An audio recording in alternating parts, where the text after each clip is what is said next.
I don't actually live the most usual lifestyle. Whoa! Travel all around the world. Been to places like Papua New Guinea, Sierra Nevada, the Kalahari Desert, Labrador, Alone in the Australian outback, in the Rocky Mountains, in the Amazon basin, the Arctic tundra. And whether I'm eating bugs, oh my gosh. nice peanutty taste. swimming with sharks,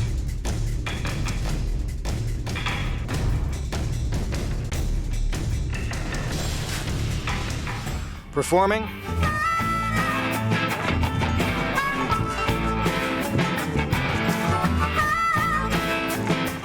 We crawl, we walk, we run. or even surviving Las Vegas. That doesn't look like the swamp to me, does it? So I got thinking, I make my life out of filming myself, traveling around, going on all these crazy adventures. Well, that makes sense. Why not just film myself all the time? And it was after that I started thinking about, like, what about, like, I'd love to do some, like, ancient earth ceremonies or something. And then I was on a bridge in Phoenix, Arizona with Peter Cleach, a musician, and I was playing with Alice Cooper. It was the Alice Cooper thing. And all of a sudden I just thought, I think I'd like to go around the world and live, you know. And of course the pitch to Discovery Channel was Survivorman's going to go and survive indigenous people. But in my heart was, I'm going to go around the world and do earth ceremonies. And later on, that is what led to the conflict.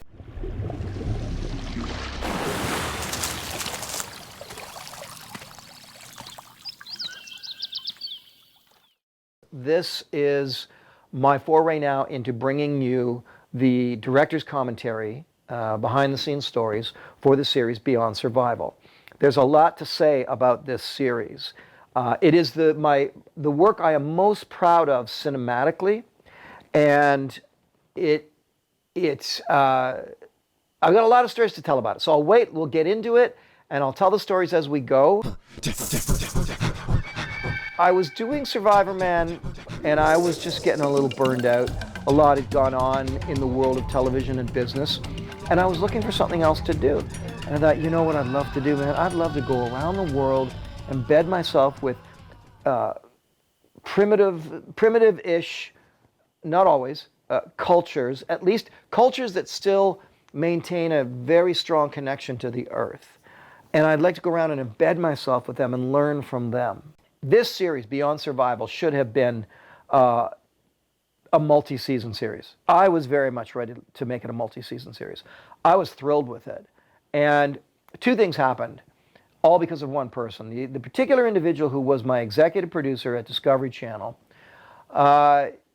he struggled with and did not like the ceremonial side of this. He struggled with it spiritually. He had particular, I'll say, dogmatic spiritual beliefs, followed of a certain spiritual belief system, and when I was showing the footage I got of doing some kind of crazy ceremony in the jungle, you know, he's like, oh, no, we don't like that, we can't show that. It's like, no, man, you don't like that.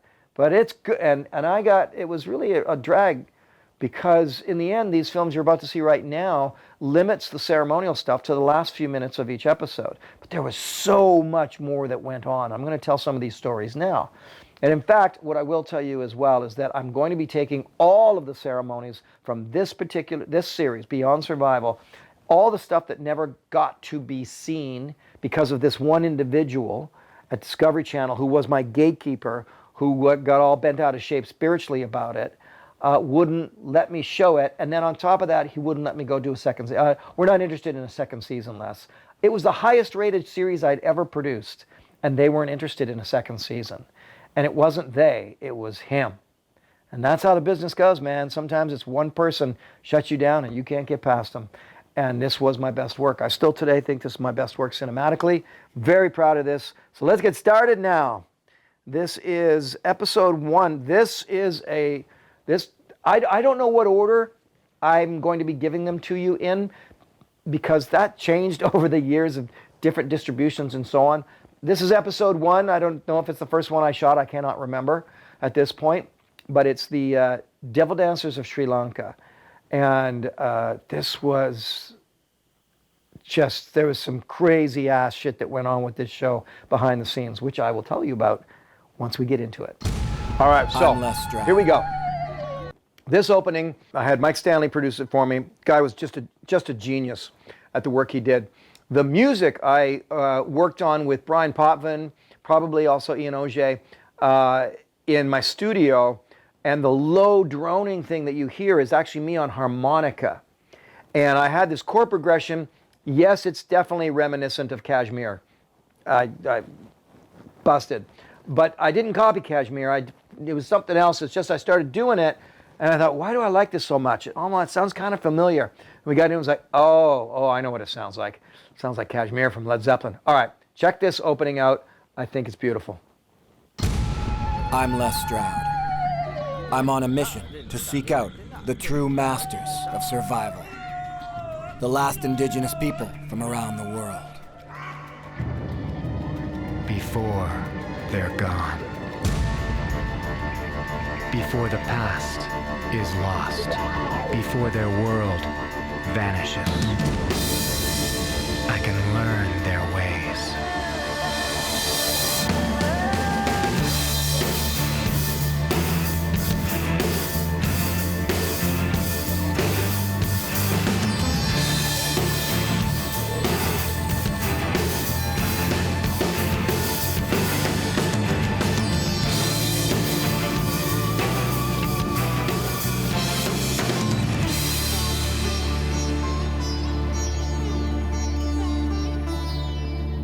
The music matches the imagery in the sense that it's a bit dark. Mm-hmm. There's some suspense built into it because the show did have that by its nature. It was unpredictable. We were going into places that were like, the ends of the earth. Mm-hmm. So all the tone was there. Then the iconic sort of imagery of, for example, the Sangoma, this witch doctor, mm-hmm. or some of these tribal peoples, to have like the layering of different levels and colors, like it fit perfectly. Yeah. I think it definitely, as an audience, just watching it was like, okay, this is going to be an epic show. Right. Well, it's interesting that you put it that way, and I think that the three of us could get into very long conversations of what's wrong with the filming industry and the television industry. But when I looked at doing this, I wanted art. I wanted an artistic mm-hmm. approach. It certainly wasn't a reality TV show. Mm-hmm. And so from scoring the theme to the approach, and I don't know if you guys know this, but when Barry Farrell would edit it, he was picking color palettes based on the scene. Right. Mm-hmm. In the Arctic, it's all light blue, cold steel hues. Yeah. Or in the jungle, deep, rich green. And he would do that. Yep. Because you're telling a story with the color palette as well. Yep. All of that was involved with this series. Yeah. Yep. And you guys will remember when we started, it was like, I don't know if you felt this way, but as I think back to it, the whole thing, getting the series, big budget, working with you guys, Johnny Asquith and different players that come to be with us there, felt epic. My biggest ratings ever on any show I've ever done was with Beyond Survival. I believe it. It was the Malaysian Sea Gypsies, and it was a particular Thursday night. It was sports night, and we outrated every show on television that night. Very cool. Yeah, it was just it was a one-off, but it was a thrill to be able to say that, man, I was ahead of all male sports viewing on a Thursday night. This opening would have been ahead of shows. People still don't do openings like this. But I think a lot of the series you see on Netflix have them, but they're, this was like the start of it. Yeah. All right, guys, let's keep watching. Sri Lanka is an island nation in South Asia, located 30 kilometers off the southern tip of India. Sri Lankans believe that the island is home to millions of demons, often spreading disease and chronic affliction through acts of black magic. Gee, I can't understand why the religious guy at Discovery Channel had a problem with this. This obsession with demons has existed for over 2,500 years. To be cured from demon possession, you have to do a devil dance exorcism. I'm on a journey to connect with two cultures obsessed with black magic. The Sinhalese fishermen and the mysterious tribe called the Veta.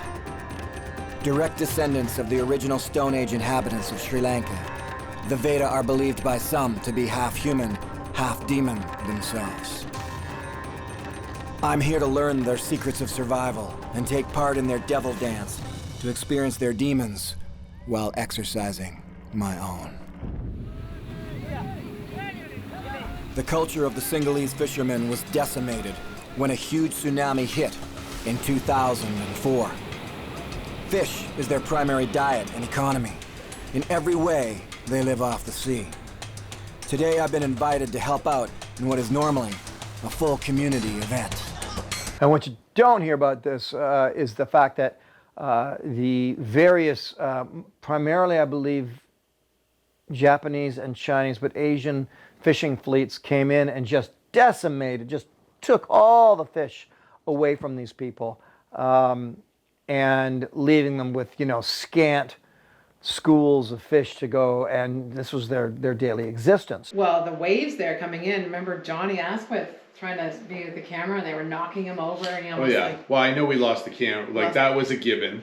We were losing cameras on this show like every episode. I was on the shore. And it was So Johnny was Asquith. he had the flipper or the fins on and Yeah, Johnny was in the boat and then in the water, and then I was on shore with another camera with this is Andrew. what this was like, it went on forever. I think there's like one fish in the net. We got into the water thinking it was just, and it was freaking powerful, Yeah. man. Like it was like crazy, the water there. And then what was interesting with this one was learning about the golden wave, which Right. is what they called the tsunami. Because the right? rich got poor and the poor got rich. That's exactly Yeah, it. it was And all that thing where funding the came money in. that was available was not available to you if you lived above a certain Correct. revenue, income base. So the rich got nothing, but you got tons of money if you're below, and so the poor got tons, and it just completely flipped the entire And some of their traditions got lost as society. a result, right? I mean, we're probably the last people to film the fishing, the stick fishermen. I'm sure there's a handful and Yeah. stuff, and we'll get to the stick fishermen, but you're right. That was the whole point. The golden wave completely changed Sri Lanka. So they're making one big loop all the way around. There's about a half a kilometer of fish net that goes out. One end is already at the shore, and then we're bringing the other end into the shore and then just scoop all the fish in, which is quite a procedure once everybody gets involved. It's a bit of a commonwealth as far as how the boats go. Everybody has access to them. Everybody seems to have access to the nets. So it's really just a matter of everybody getting together. These are the people that got seriously wiped out when the tsunami hit. I'm in a fiberglass boat right now. They used to all be wood, but the tsunami destroyed all of the wood boats pretty much. So they had to rebuild them all. They remade them as fiberglass. Same design exactly, just fiberglass instead of wood. Under this searing tropical sun, life for the Sri Lankan fishermen is becoming extremely difficult. Fishing has never brought in as much as the country actually needs and provides a meager income for the locals. In 2000, the total fish catch was estimated at 300,000 tons. But since the tsunami, they catch nowhere near that much. The reality is, they do this every single day, morning, night, depending on how bad the weather is or how bad the current is. But if they can get out there, they do it. When the tsunami hit, it wiped out so many of the fishermen. There's so few left, and yet they're the backbone of the devil dancing tradition. And without them, it's dying away, along with a number of other traditions. I'm here to try and see how much of their culture I can experience, and yet, true to form, it's vanishing quickly. How long before the net fishing doesn't work at all anymore?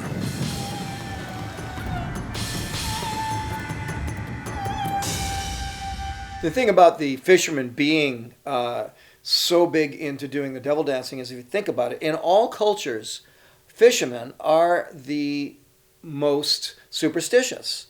They just have tons of superstitions. And when, as you'll find out with this show, but when the Singhalese fishermen, so many of them were killed by the tsunami, that's what literally also then wiped out, great superstitions and religions.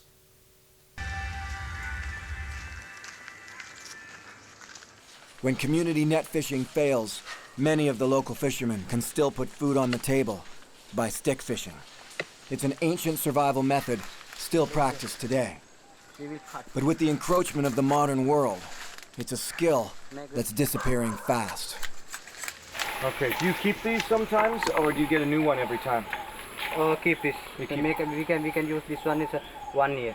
Okay, for a year. Okay. Another kito? Yeah, another kito. Okay.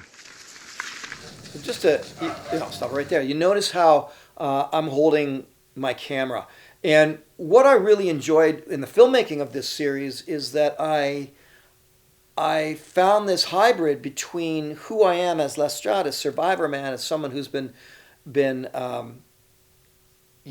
who kind of started out filming himself way before it was done.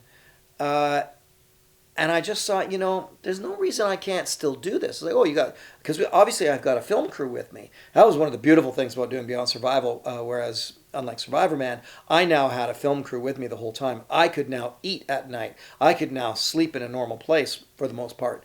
It was more like we had at times upwards of crews of probably, they weren't that big actually, maybe 8 or 9 would have been the biggest sort of crew.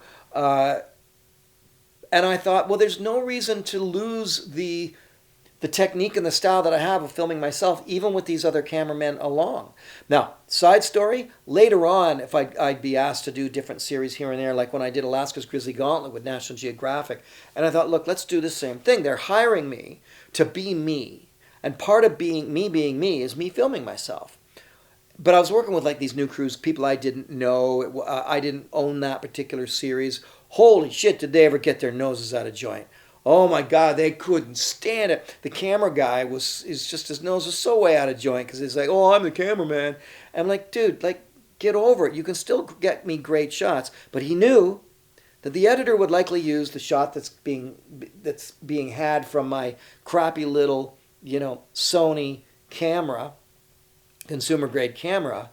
And I've run into this a few times where, and when I run into a cameraman who gets it, knows that is my charm, that is what I do, that's correct. That's phenomenal. And many camera people that I've worked with do get it.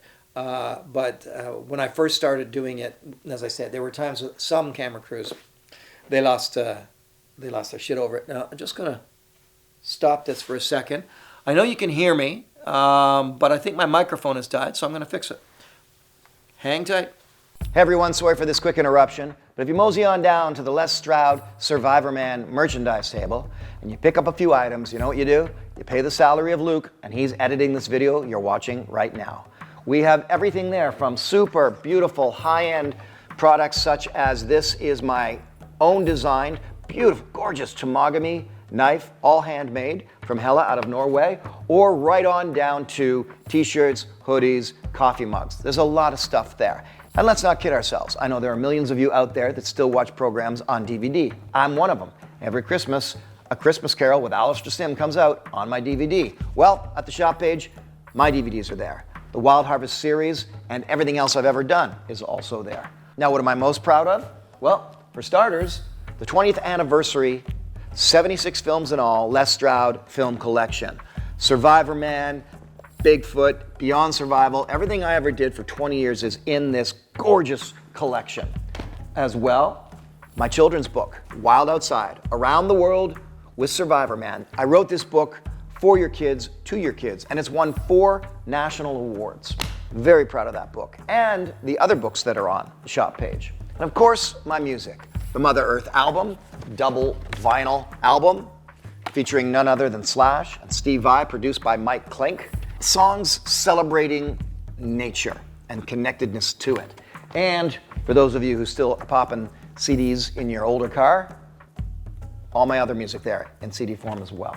So there you have it.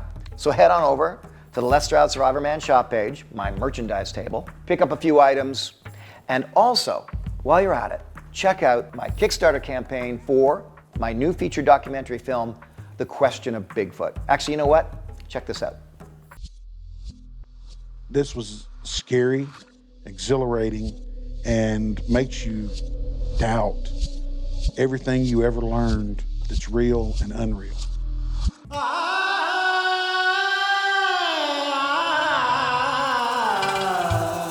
Back in 2014, I began work on a 10-part documentary series on the subject of Bigfoot. It took me places I did not expect to go, and it gave me a perspective I did not expect to have.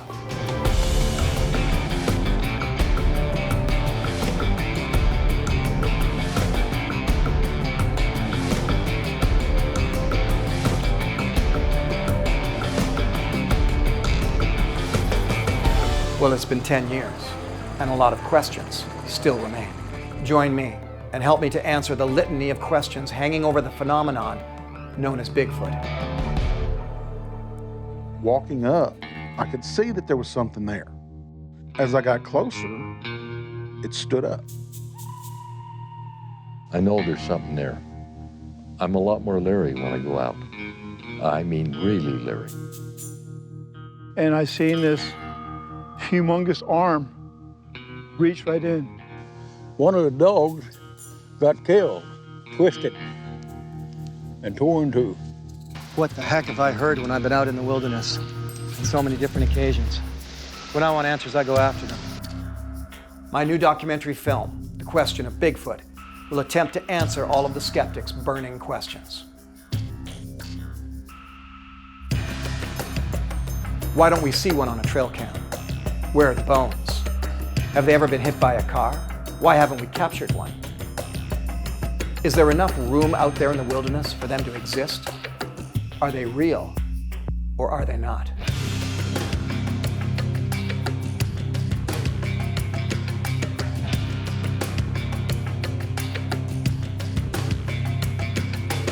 I can't do this without you. So take a look at all of the rewards within this Kickstarter campaign and help me to produce The Question of Bigfoot.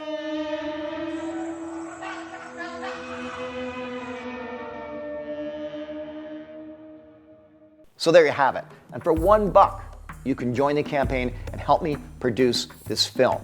Head on over to Kickstarter.com, type in The Question of Bigfoot, and you will see it there. You can still hop on, like I say, $1 and you're in. You get all of my updates, photos, everything as it is happening. I'm halfway through producing it right now. I've got a ton of expeditions that I'm doing leading up to the release of The Question of Bigfoot. Okay, let's go back to the director's commentary. Luke, cut here. Okay, it's a day later, so let's just go. Sri Lanka itself was covered with demons.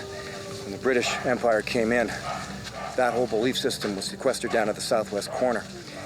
Since then, or at least in the last 30 to 40 years, it's also been squished down through globalization to a fine line along the coast. The final blow, and possibly a very fatal blow, was the tsunami. International aid flooded into Sri Lanka in the wake of the tsunami. The result was an influx of wealth for the poor people living in the hardest hit areas. Aid workers rebuilt homes with indoor plumbing. They paved dirt roads and even handed out televisions. And so the horrific tsunami was happily dubbed the Golden Wave. With the mismanagement of funds, the existing wealthy Sri Lankans didn't get the same support, and many lost everything. The poor became rich, but the rich became poor. Almost 40,000 people died in that tsunami, and 28,000 of those killed were fishermen. Fishermen who believed in demons. With the wiping out of the fishermen, they were the backbone of the belief system. They're the ones who still held it as a very strong practice. Those fishermen kept the belief alive. I'm going to stop right there. Those boats that we just saw there, that was like miles from the shoreline, inland. So, I mean, that tsunami was massive and just, you know, it's a very powerful wall of water, destroyed everything in its wake. Now most of them are gone, and no one's taking up the belief system or the practice after them. Their sons, they aren't doing it. Once they go, it's gone forever. It's called kodol. These sticks that they need for putting in the ocean to do the stick fishing. It comes from the marshlands because it's hard, lasts a long time. The jungles and coastlands of Sri Lanka, though threatened as much as any natural area on the planet, still offer up the materials needed for survival. Okay. Son of a... bit me on a lip. Those suckers hurt when they bite. Ow! Son of a... God! Ow! These ants are all inside my pants. Now, you know, sometimes when you go to these remote jungle places, there's a lot of romanticism afforded to the indigenous peoples in a certain area, in that, oh, they can withstand this or they can withstand that, and to some degree it's warranted. But I've also seen a lot of indigenous peoples, when I've been out with, they jump just as far, just as high when they get stung by a wasp or a bee or bitten by an ant or trying to get out of the way of a snake as I would. Because you got to remember, they are human. They're very, very well adapted to their environment. You could see the ants crawling all over that guy's feet. Now, they weren't actually biting his feet because I guess, you know, he was just remaining calm, and that's what you do. I used to say, you know, I'm saying this because I remember one time someone really over-romanticizing that, you know, this, oh man, these Guarani natives, you know, in the Amazon jungle, they can do this and they can do that. And I always want to say, yeah, well, let's see how well they do in Northern Ontario, Canada, in the middle of June when it's black fly season. This is insane. Oh. Oh. Oh, mosquitoes. Or let's see how they do in the middle of February when it's minus 45 degrees Celsius. Now what? And that's where I would thrive, because that's where I'm from. It really is more a matter of you're so conditioned to where you are that you can, you know, it's like you live in California or Florida and 60 degrees Fahrenheit is cold. You live in Canada and 60 degrees Fahrenheit is t-shirt weather. And it's conditioning more than anything else. The ants are pretty ferocious at protecting the tree, that's no doubt. They're still climbing in me. He's got some on his legs still.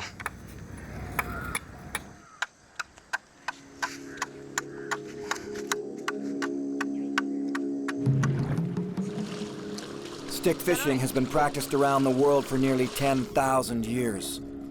It was developed to satisfy the need to extend the range and reach of the human arm without disrupting the ocean waters below. There was a time when hundreds of fishermen would sit for hours along this coastline, hoping to feed their families with a good catch.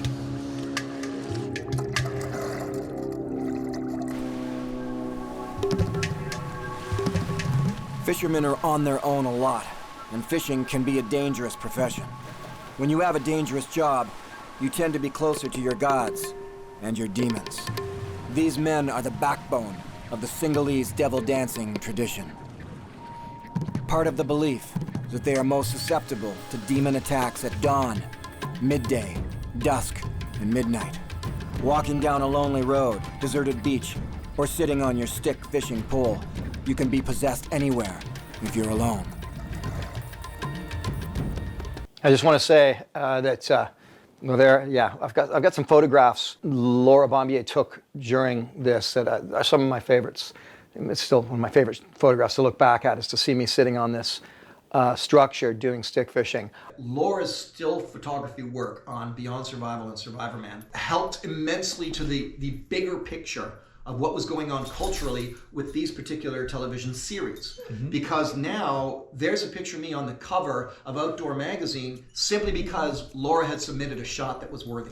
Yep. As opposed to you and me as producers going, oh, here, I'll get a couple of quick shots. 100%. And we have a book. I'm guilty of it. And we have a book. Yeah, but also what I loved was that Laura was always, she was always hovering and watching. And so often what it became was, because you'd get locked in. We'd get locked in. You're shooting something, and I'd hear Laura go, Pete. And she'd be like pointing this, and all of a sudden, because like you said, it was all real time. Yeah. There was no takes. So sometimes you're locked into someone doing something, and Laura's getting it all. She's kind of at 30, I'm like the safety diver. 30,000 feet. No, for real. And I say to Les, like, get in there, you know, like. Have the story instincts, right? I actually brought home that structure, not the big tall pole, but the V section that you sit on. I brought one of those home with me, and to this day it hangs on my bathroom wall. This is another reason why the fishermen will go stick fishing in groups. There's always safety from demons in numbers. This is not easy sitting, especially for my bum. I'm sure these guys have no issues whatsoever with it. You get pretty used to it and you grow up with it. It's been an hour or so, hour and a half, still no problems, but also still no fish. Most of the men who are out here fishing with me are middle-aged and older. A couple of guys that are younger, but just the same, a lot of this is dying out quickly. Well, we're just gonna keep at it. stick fishing for absolutely hours on end. They'll come out here for as long as 3, 4, 5 hours straight and just sit and stick fish, often usually through the night. I'll probably stay with them now for another hour or two, or maybe they'll call it. I don't know. I don't really know how they take it, whether they just say, oh, no fish today, let's go home, or they wait it out. All depends on how patient you are as a fisherman. On the end of this rod, it's just a tiny little piece of lead with a tiny little hook on it, no bait whatsoever, and it's just using it like a lure, just jigging up and down, up and down. See what we can find. I'm sure there's been times when just sitting on a stick like this fishing and you just see a big old shark come in and coming around. There's no question that's got to happen. That'd be kind of freaky. You know, in the world of survival television series, so not so much this particular series, sure it was, as I was saying earlier, how Discovery looked at this, or at least how the one executive director, gatekeeper, looked at it. They wanted it to be really just like Les Stroud surviving out there with these indigenous peoples, in which in many of the cases you will see throughout the series, it's exactly what I did. And I explored their survival techniques. I loved that. That was really great. One of the aspects of survival is fishing and hunting. And, you know, whenever you watch any fishing or hunting on any survival series, anywhere, anytime, and that includes Survivorman. Well, no, actually, it doesn't include Survivorman, I suppose, because with Survivorman, you know, I would tell you how long it's taking. I would leave up a camera that would run on, you know, time lapse, that sort of thing, so you could see it in fast motion. I had so many exceedingly rare opportunities, such as catching the Arctic char in Canada's Arctic, Baffin Island. You know, that was 4 days of fishing before I had this moment.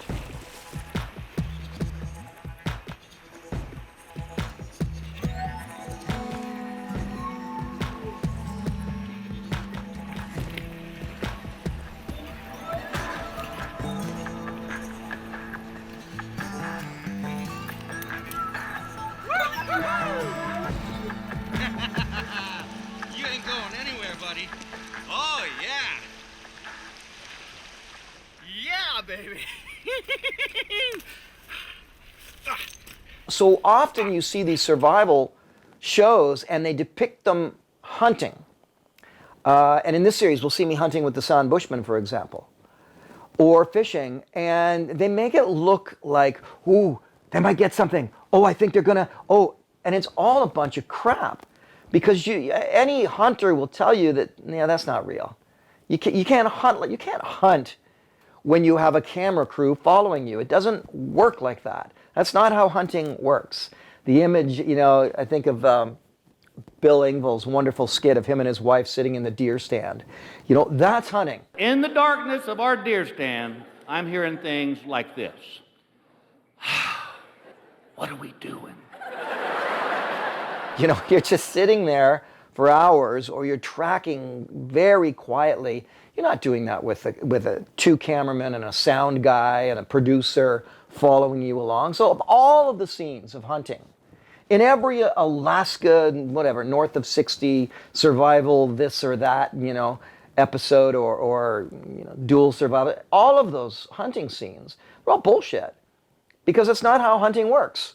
I did a guest appearance on a fishing show, and you know, you're all day to get that 90 seconds of action, and then it makes it seem like, you know, it was just like all around you kind of thing. But no, you spent a lot of time talking about nothing, waiting for fish to bite. That's the reality. Or hunting, as I say, you've got to be in stealth mode. That's why you rarely saw me hunting in Survivorman mode. Now I got to film myself, which means talking to the camera. You don't talk to the camera when you're trying to sneak up on any kind of game whatsoever. It's time to take my journey farther, into the places I can't go physically. A journey into the realm of the Sri Lankan demons. Now, this particular episode, the benefit of this one was there was so much time we spent dealing with the demon possession and all of that, that I was able to get a lot more of it into the episode. Many of the episodes, they didn't allow me to put much in at all, like with the Mentway in Indonesia, a couple other places I can't remember. I'll be doing those episodes. So, and I knew that, I mean, I didn't care. I wanted to show all the ceremonial stuff. But in this episode, we get a bit more of it, which is nice. The night's coming in, and in Sri Lanka, that means it's time for demons. The Sinhalese have an elaborate ritual for dealing with demons. After all, it's these demons that cause disease, sickness, and even personal emotional problems. The ritual lasts an entire night. It's the powerful and nearly trance-inducing devil dance. Now, before we get into this, that lovely lady sitting beside me was sort of my interpreter host in this situation. Very accommodating, making this all happen. Understand that if I'm going to go for something like this, I'm going to go for it. Now, I'm not interested in doing anything too super scary. I'll leave that to my good friend Stacey Brown Jr. to do those kinds of crazy ceremonies. But this seems safe enough. And I have, how do I put it? Maybe it's arrogance, but I have spiritual confidence that I never feel in danger in these situations. So I'm like, let's go. Let's see what this is all about. It's like, it's like doing the Bigfoot stuff. It's like, you know what? If it's my time to get my head ripped off by the Greys or some alien creature or by Bigfoot, I guess it's my time. I don't know. I have that foolhardy confidence in this. And so in this situation, I open myself wide open to this. And what we'll find out as we go through the Beyond Survival series is that half of them, I was kind of just going through the motions, doing everything I could to partake, but nothing. The other half, holy shit, what just went on there, kind of thing. So that's what we're going to get into with this. The thing that stood out to me more than anything was when you see the devil dance footage was you saying to us, we're going to shoot this whole thing. And most devil dances for people there were a couple hours at a resort.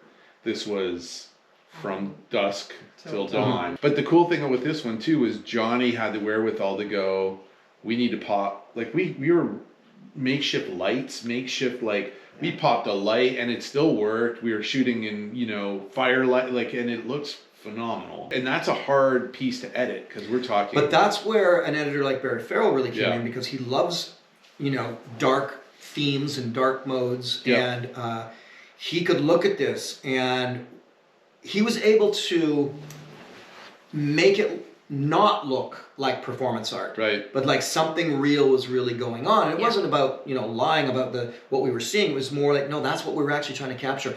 We're trying to capture what they are actually thinking. Yeah. Because for them, it was all real. Yeah. Yeah. That whole shoot, that Sinhalese, and the Vetas, and then the different devil dances. How some really everything happened on this shoot. Yeah, it was super hard to do, especially where we were. And to your point, this was their way of showing us this is what the devil dance used to be, and then we shot with the Veta. I was just going to say, Which theirs what a difference. Oh, yeah. Such a small, ceremony, but yet way more powerful. Primitive. Super primitive, right? Yeah, it went next level though. Oh, yeah. Before the tsunami, the tradition of devil dancing was already in decline. And after the tsunami, for the first 6 months, there were no devil dances at all. Slowly, the tradition is returning. But today, the Yakadura, the priest, performs only 1 or 2 devil dances per month. 25 years ago, there was a devil dance every single day.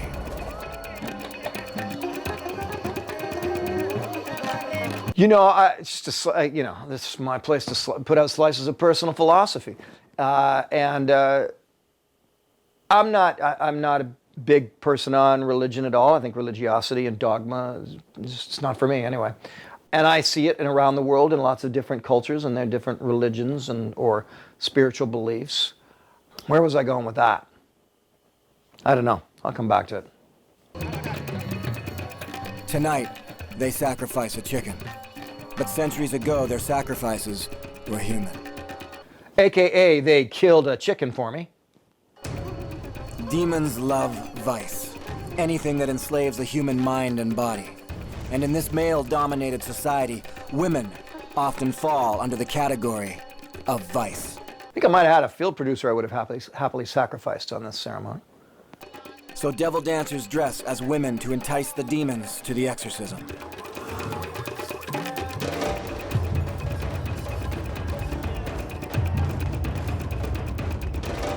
The entertainment part of the dance is meant to keep the 100+ members of a spellbound audience awake for the entire night. In this way, it's believed that their combined energy assists the Yakadura in dealing with the demons possessing the patient. Devil dancing is a nearly 3,000-year-old tradition. It can be dark and demonic. Eventually, the dancers are successful in enticing 6 primary demons and 18 apparitions that cause disease. White masks are for women of high caste, red for bloodthirsty demons, blue for aboriginal tribes, native gods and deities, black for the men of the moors. So what do you do with all this? It's obviously very performative, and it's like performance art. You know, you're caught in that place when, as culture adapts and grows and changes, how many people involved in this are doing it for the performance art, and it's just what my uncle did and I want to do it now? How many of them are deeply, into the spiritual side of this and are very careful about everything? There's definitely a solemnness to it all. Like, you have to be, really in it. I can tell you, setting up for this, actually, let's play a little more, and then I want to tell you the story of how this all set up. The sound of the drums becomes hypnotic. The beat pumps through the patient's body, my body. Each individual demon is summoned and appears as a masked dancer, who then speaks to the Yakadura priest and agrees he's been causing a problem. Then the Yakadura either asks, commands, or tricks the demon into leaving the body of the patient, freeing him or her from the affliction. So I guess I didn't quite say this in the narration, but the way this had to be set up for me was I had to let them know, in essence, sort of like one of my vices. I'm not sure if I was to tell them or if I was just to not tell them, but really concentrate hard on what my particular issue was. It could be I'm lusting after my neighbor's wife. It could be I've got a backache, and everything in between. And so what they do is they apply a demon to my issue. I don't remember what the issue was, but I do remember I wanted to take it seriously, so I went into something within my own emotions and psyche that is the kind of thing you'd take into therapy and talk about. And even if I do remember what it is, I'm not going to tell you. So they would work on that, and their demons would come in to deal with that.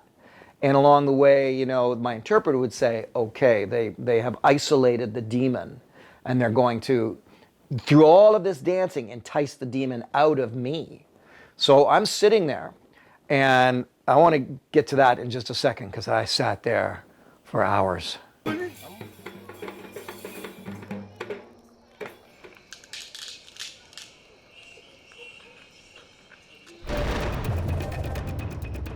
The intensity of the constant drumming and dancing is dizzying. It's a visually stunning display that overloads every sense, and the entire ritual is focused on curing me of fears and disease. My personal devil dance goes on for 12 long hours. Condensing 12 hours into basically, 6 minutes? That would have been a feat. And it looks so great after, Yeah. sitting there all night long doing this, and then you see it, I feel so proud of this work. Yeah, it was pretty phenomenal.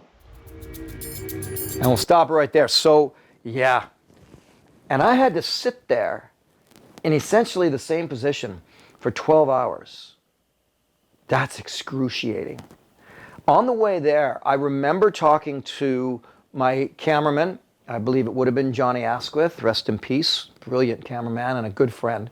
I know Brian Potvin was there with me to capture the music and record all of the music of this.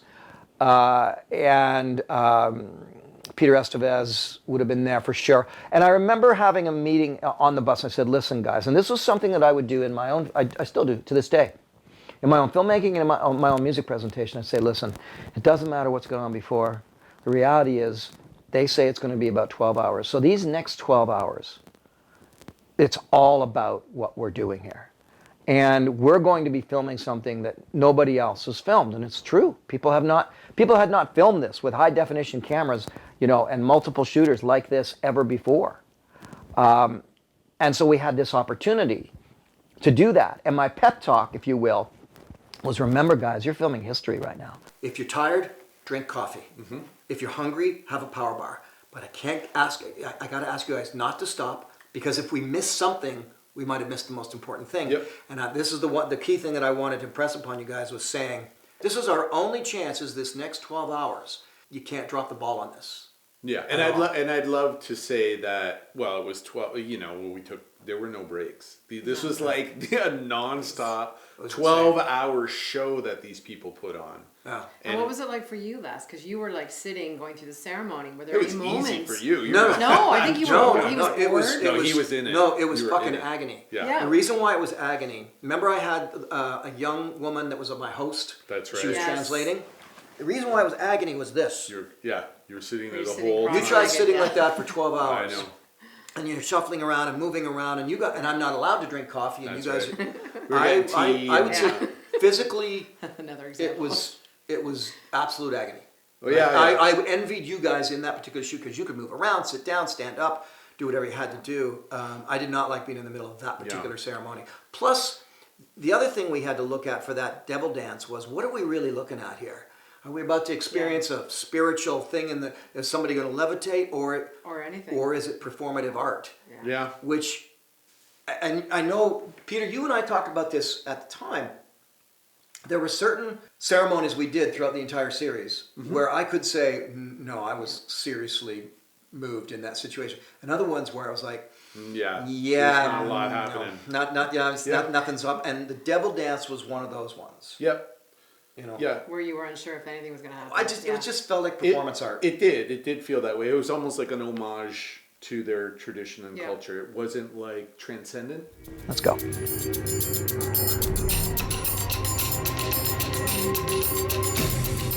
Leaving the coast, I'm heading deep into the jungle to meet up with the first inhabitants of the island of Sri Lanka, the Veta. They not only practice devil dancing, they are considered by Sri Lankans to be half human, half demon. Originally existing as hunter-gatherers, the Veta used their knowledge and skill of jungle survival to hunt with bow and arrow or slingshot and to gather wild plants and harvest honey. Now, there's a backstory to all of these guys here that is a little dark. I don't know how it is today. I'd like to find out, actually, but I'll get to it in a second. I'm not sure if I tell it on screen, so let's see. They've shown their skills to outsiders before, but no one has been willing to head out with them. Until now. A little bit of serendipitous hunting. They're going to set a trap for, it's basically a small game trap, hoping to catch just about anything. It's classic hunting and gathering. You've got to go after what you can while you're there. It's always catch as catch can. And if you're wondering, no, they did not speak a word of English. For the Veta, there's never a wasted moment. We set traps as we walk through their jungle territory. Even while traveling, they're constantly on the hunt for wild game. Venison, rabbit, tortoise, wild boar, and monkey are all considered bushmeat to these jungle hunting So a lot of this is kept about survival. But behind the scenes, and there's more that I'm going to tell, but for starters, when I was first meeting them, it was like there was a guy who was in charge of them. But it was a little creepy. It wasn't like, it was like he was from the government almost, sort of. He ran the park, and you are not allowed to lay your eyes upon the women in this culture.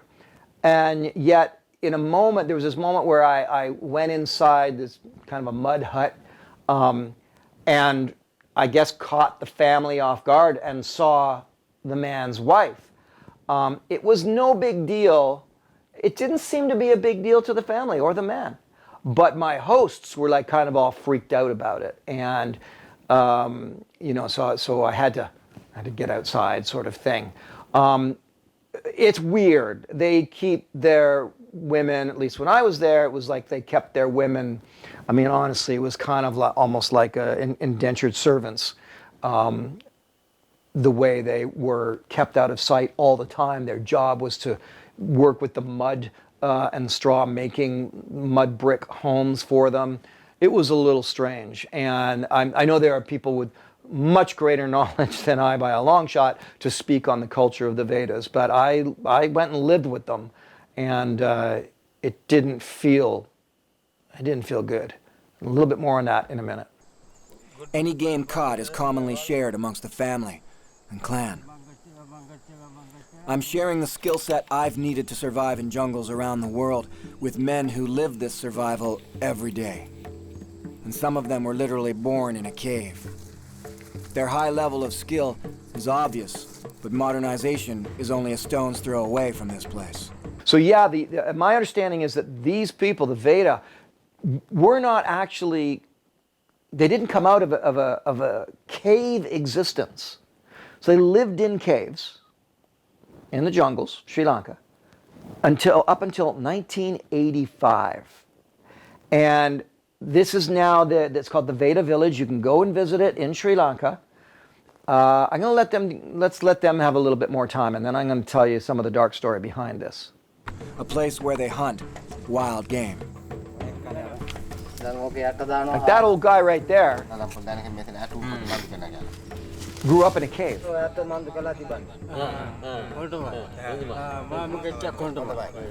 And those guys likely were born in caves. Came out of them when they were young, some of them toddlers, some of them maybe as old as preteen. The Veta were Stone Age until the Portuguese arrived in the early 1500s. And they continued to live in caves right up to 1986. When the government forced the last of them out and into smaller communities, within the last remaining pockets of the Sri Lankan jungle. They put the traps up around the bush, just sort of around the perimeter of their village. Whenever they need some bush meat. They also eat yams and things that they grow or gather. But just like any trap anywhere, they've got to come out and check the traps every morning, every night, see whether or not something's in it, and whether or not the village eats meat that night. You see how some of them will carry the axe, they just put it on their shoulder and just walk with it, and they don't have to hold on to it. I was able to do that as well. And also I have one of those axes at home and on the wall. So they definitely incorporate rice into their main diet. Well, they incorporate farming now into their life. This is relatively new for them. Going from having lived in caves not all that long ago to come out, build huts, and now taking up farming. Things have changed. The government has taken away much of their land, and that's had a devastating effect on these traditional jungle dwellers. The oldest Veta have spent most of their lives living in a cave and enjoying the freedom of an expansive jungle territory for hunting and gathering. But that's no longer. Traveling through the center of the island of Sri Lanka, this small group of skilled hunters is taking me from bush skill to bush skill. We were straddling the line where we were like, is this real or it isn't? And then as soon as we started shooting with them, they were legit. Yeah. So did they come in from their city homes with their outfits on? That's what we were trying to figure out. Yeah. Well, remember with the guy we nicknamed Mowgli? Yes. The thing about him was, you're looking, it's like, this is a young guy, right? Yeah. But then we watched him go through the jungle on barefoot like nobody's business, and I said, you can't do that if you don't live this life. That's right. You can't Look fake at the way that. they're walking here. Right. Oh, yeah. They're not faking anything. Yeah. No. But then it got to like, well, so then who are they? Why are we gonna? And that's where it all landed for me on. So this is a freaking human petting zoo, Pretty isn't much. it? I do remember seeing one of them riding a bike with a ghetto blaster, and that's when I thought, there's the beginning and the end right there. Pretty much. Yeah. Yeah. But you can't blame them for that, right? Well, it is that idea, like what Les is saying. It's like the government saying we can't just push them out, but maybe we should take advantage and show that we're culturally sensitive and these people do still exist. Meanwhile, it's straddling the assimilation, the line of assimilation. But they still had their bushcraft 110%. Yeah, I mean, when you see them like that, I mean, they're just, as I said, they're there barefoot and doing all these things. They're not even thinking about it as they do it, so you know that it's real. You'll see, a native village, quote unquote, or an Indian village, quote unquote, or something like that. And you'll go there and then they'll show you their skills and this and that. And it always comes across as, they'll show you the 6 things they can do, and making some baskets or something in Canada, birch bark canoe or something like that. But then they're going back to absolute regular life. They're going home in their pickup truck, and it's the same thing here. It's like show and tell, but the difference here was watching them go through the jungle barefoot and all the skills there. It's like, no. These guys actually need these skills for life. This is not, it's being used by the government as a show and tell, but the Veta themselves are actually still living like this. So as I said, they're kind of living like it's a human zoo, which is disgusting, of course. But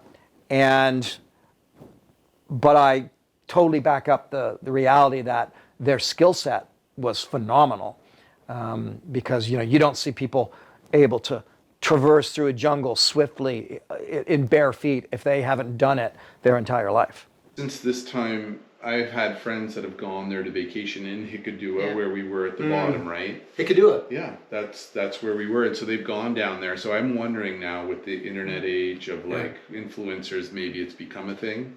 Well, that's an interesting thing you just bring up, because after I had done this series, now here I am sort of claiming being there early, but this was before Bruce Perry. Mm-hmm. And then Bruce Perry did something extremely similar. That's right. And you've got influencers who are doing it because it's cool. Yep. And they want to get a tattoo, and they want to be seen half naked with the natives in the jungle catching an anaconda or something. This is it. Yeah.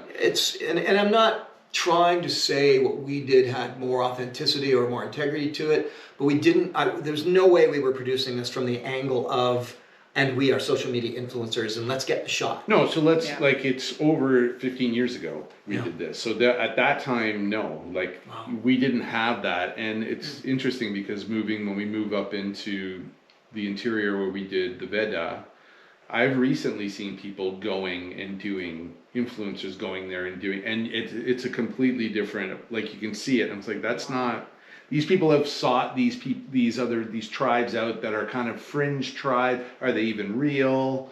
Mm-hmm. So it's definitely made the world smaller, but less authentic. Yeah. Let's put it that way. And I know we're going to commiserate a bit on the, when we get to the Veta, because you and I talked a lot about, once we were there, we're like, this is fucked up. Yeah, it is. What was going on there? Yeah. Well, let's get to that. After setting a few small traps, we're now on the search to find materials to make a traditional slingshot in a style unique to the Veta people. Going a long ways into the jungle here, just trying to find the items, the wood that we need to make this slingshot. You gotta be really careful when you stand still for a moment, because the ants in this jungle hurt. Man, they pack a mean bite. Thank goodness, I get asked about what's gone wrong with me in jungles and places like that. And, knock on wood, I have been incredibly lucky. But the main thing that's really ever happened to me has been bitten by ants. That's about the main thing. And I've been stung by flying things, and I've never been bitten by or stung by a bullet ant. But these guys would, in Sri Lanka, everywhere, they would not leave me alone.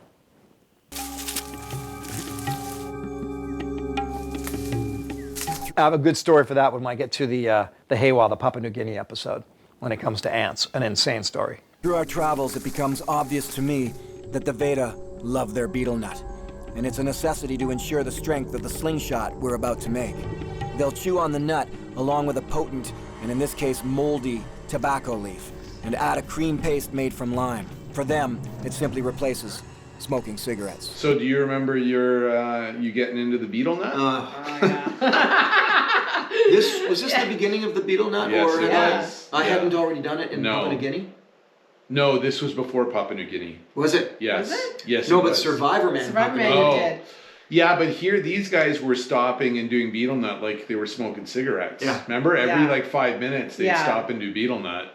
And this is the first time, having and a then crew with you, where we get to watch you trying to talk on camera. Pretty You're stoned totally off the betel nut. That's a lot of these episodes. Yeah. Well, and I've done betel nut since then on my Wild Harvest series. Chef Paul and I were there, and I said, "You're going to do betel," and we sat down and did a scene with Chef Paul, and I said, go ahead, come on. I'm looking at him, watching to see when he's going to turn green, you know, and putting it all in.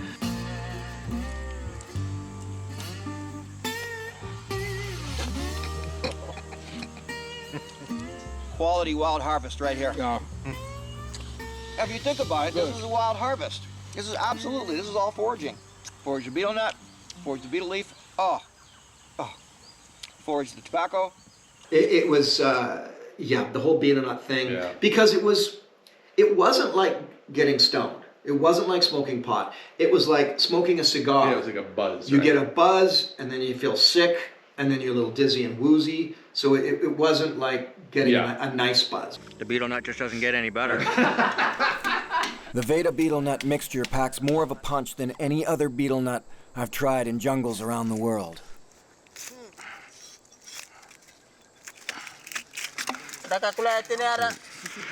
Oh, I think I just got dizzy from the betel nut. So me and the old guy, we're just going to chew betel nut while they do the work. I'm just going to pause it there. So the whole betel nut situation, I mean, people have laughed about it for years with it. I think the first place I ever tried it was in Papua New Guinea. And they're just so addicted to it there. In Mount Hagen, I think is the name of the town, they had to pass a law on no betel nut chewing because the streets were completely red with spit. With the Veta, there's just packed more punch.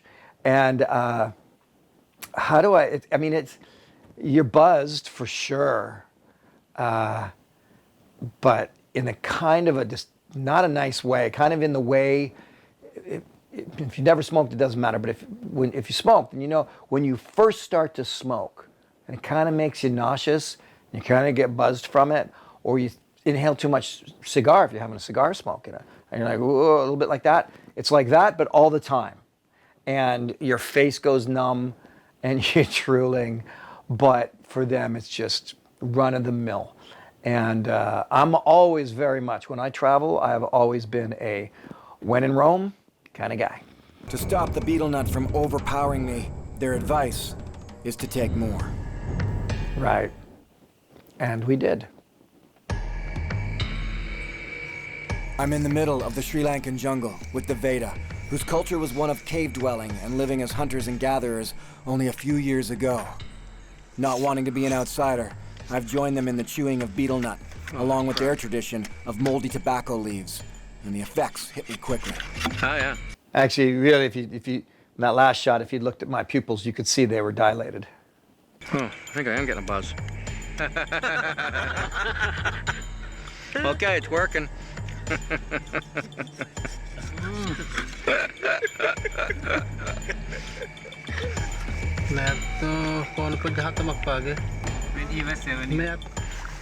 I can't swallow this stuff if I want to stay standing.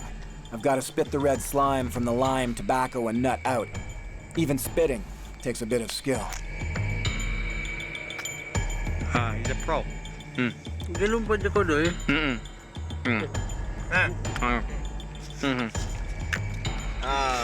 Oh, I'm not supposed to swallow it.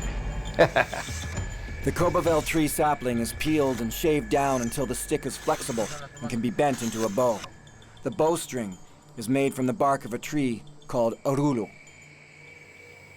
And you know, yeah, it's just to talk on that, on bow making. You know, really, it's one of those skills that it kind of does translate across the globe in that as long as you've got the right kind of wood, the technique of making it is often very similar. I've made lots of my own bows before. Some of my favorite would be working with what we call sinew-backed bows, and that's where you carve your bow, and then on one side of it, you glue on using natural stuff. Sinew, the sinew from you know, a deer leg bone. You pull that sinew and then just to create more of a stronger sort of bow. And I still have the bows that I've made, but it is primarily about the same process around the world. A few differences, but some things, no matter where you are, develop the same way, thousands of miles apart, because that tends to be the way that works. Now, that said, these guys have a real unique kind of bow that we're making here because it's a slingshot bow. The Veda's belief in demons is as strong as the coastal Sinhalese.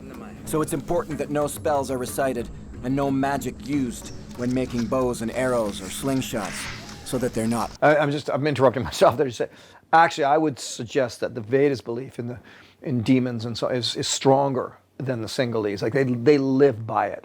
The Sinhalese, when I was there, it was becoming more of a performance-based sort of belief system. Now, I have heard that it's become more prevalent again with over on the coastline.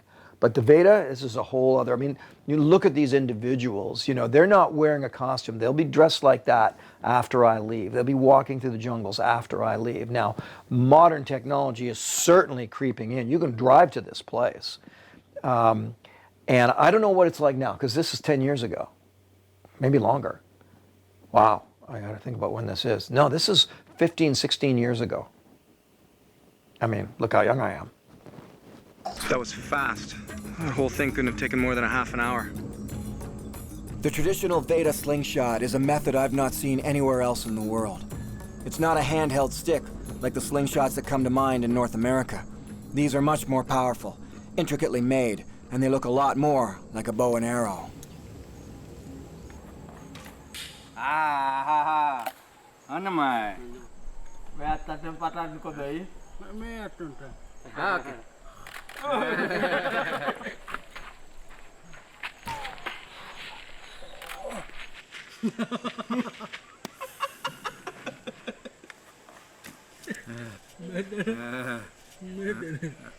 Okay. They use the slingshots to hunt birds and small game, and for protection from elephants. Should an elephant charge, they'll grab a small stone and shoot for the eyes. Isn't this when we started giving some of the tribesmen cameras? Yeah. Is that what the black and white footage is? Mm-hmm. Yep. Where Yeah, it was we like, handed them a camera and had them film. Doing that is something that I brought in later when I did a film called La Loche, and I went up to north of Winnipeg, and it was this long trip with some First Nations. From what we did here, I thought, I'm going to do that again. And I just gave them all of the old cameras I had and said, here. And they gave me gold. We are junior survivors here on the next episode of Survivor Boys. Day 2 on Lloyd Lake. We are going to the mouth of the Clearwater River tomorrow. Look at that beautiful. Right now we got a beautiful sunset here. Lots to enjoy. Good bros. It's beating me. It's really beating me. As a person, as a man. But hey, this is what it's for. Get your mind right, get your mindset right. Mind headstrong. This way you come in strong. Right, boys? I need another card. Move this camera around for you, Luke, because I think that, well, that one's just died on me. This one's got another hour in it yet. Here we go. I'm very dizzy, sweating profusely, shaky. And his advice was to have some more. Don't think I can. Also feel a bit nauseous too. But we've got the slingshot made, so that's enough for today. We can head out hunting tomorrow.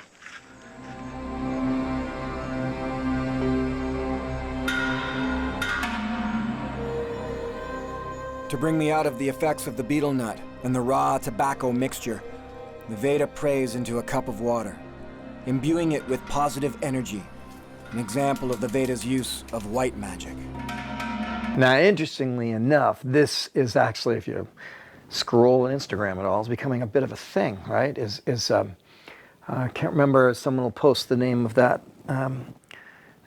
scientist over in Asia who discovered the properties of water by speaking words of joy, words of hate, and freezing, and all that sort of different things. It was just crazy. And now that's expanded to how you can utilize it for healing, speaking words of affirmation and love into water, and then drinking half of it, leaving the rest by your bed at night, and then in the morning drinking the other half, sort of thing. So, that's a thing now, and this may very well be one of the places where it originated from. Tonight, I'll sleep off the effects. Tomorrow, I'll head out and hunt, slingshot at the ready, with Veta hunting dogs.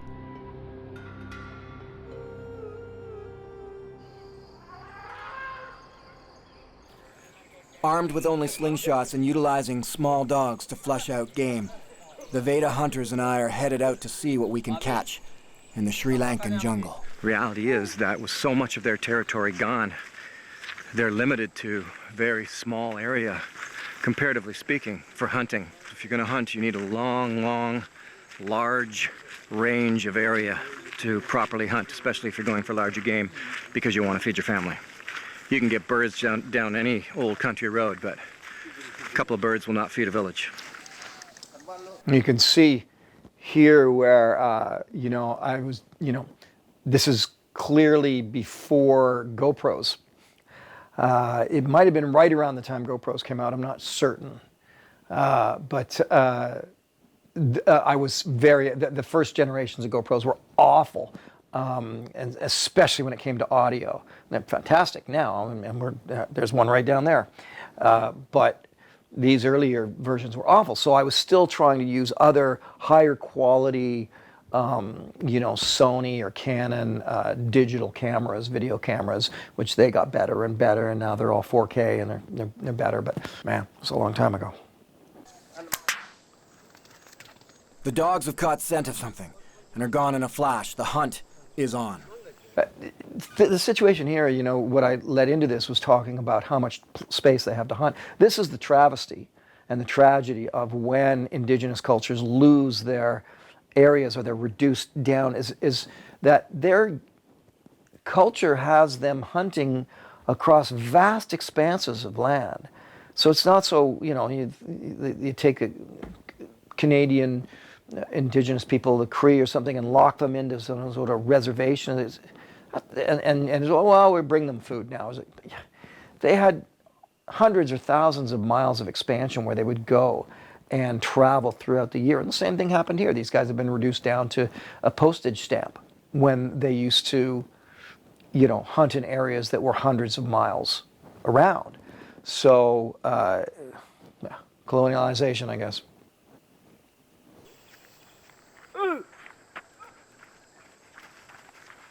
The Veta are fast and nearly silent as they tear through the bush. The barking of the dogs lets us know we're close to something. While trying to flush out whatever the dogs may have cornered, a sharp eye has to be kept alert to the various jungle dangers. We have to scan the trees for leopards, watch the ground to avoid the dangerous monitor lizard or poisonous snakes. But it's the elephants that own this jungle. The Veta watch for them always, steering clear of a possible elephant attack. The hunt was on, but they think the animals dug itself underground. The dogs definitely came onto something, but back hunting again now. The Veta know these jungles better than anyone, having trapped and hunted in this difficult terrain for centuries. They're still barefoot and wearing little as they slip through their own tropical paradise. We're retracing the steps of their ancestors, the ancient hunter-gatherers. Along the way, we take time at sacred sites to pay respect to past leaders.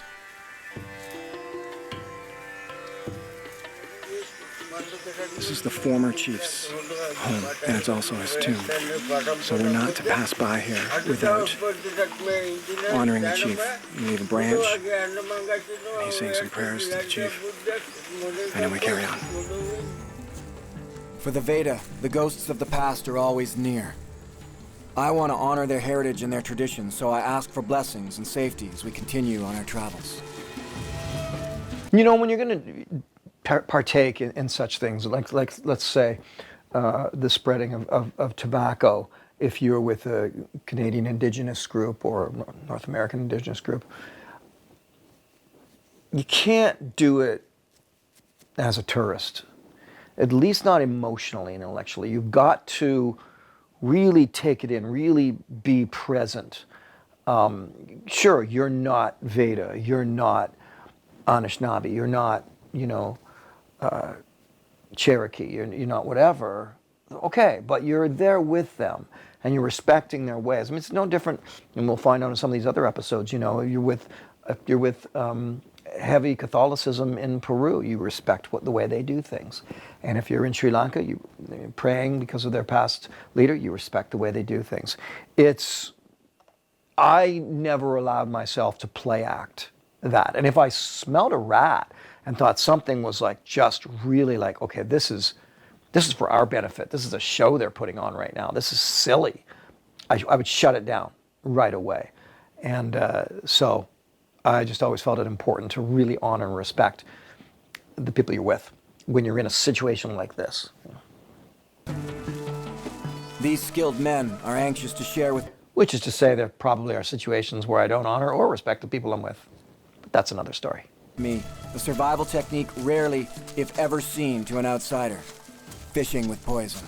I don't know how many leaves or roots we're going to need, but there apparently is a little bit of a concoction.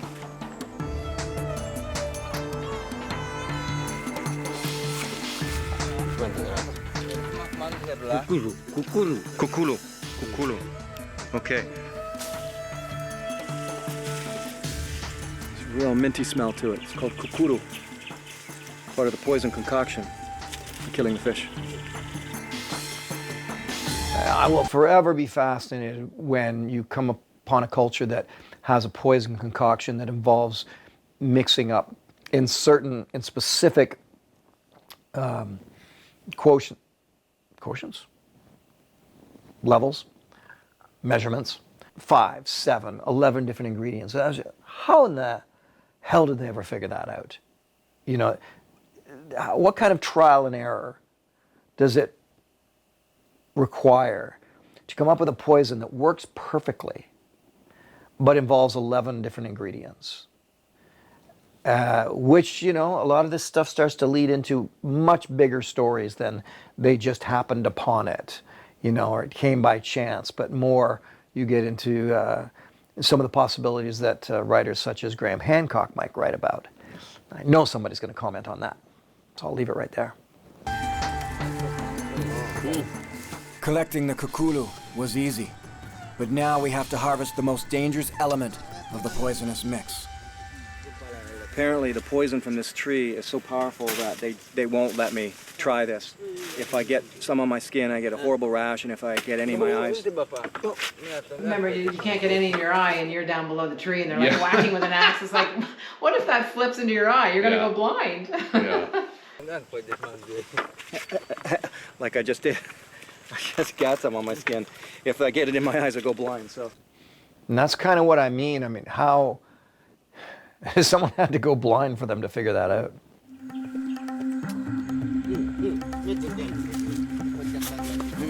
They're being really careful here. This is very poisonous. I wonder how many people have messed up and lost their eyesight because they've had this splashed into them. They tell me that if you get this in your eye, it kind of forms a web over your eyeball, and so you go blind, you can't use it anymore.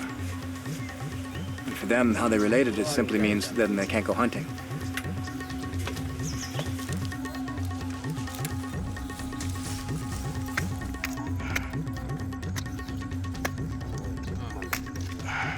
You can always tell by the look on somebody's face, and the look on their face when I had the poison on my fingers. They weren't kidding around. They were like, get it off your finger now, ripe it on the grass. They've had members of the tribe go blind from it, so must be some pretty strong poison. This is another poison called karanda.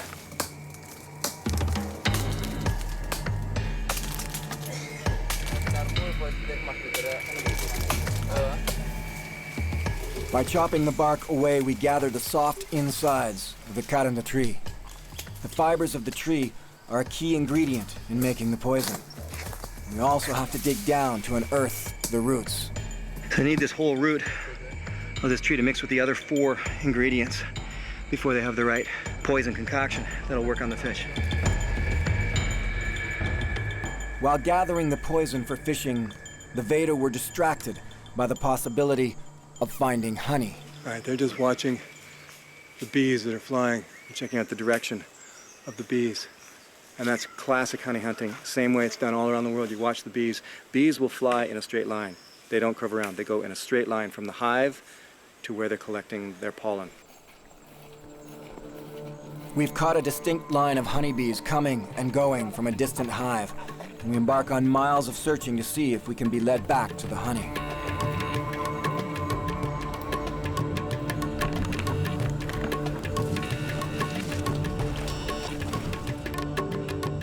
By following the bee's flight path, we're led straight to the hive. Honey hunting is as old as the Veta's culture itself, being reported by the first colonial explorers who encountered the Veta tribe in the early 1500s, and their honey is notoriously good.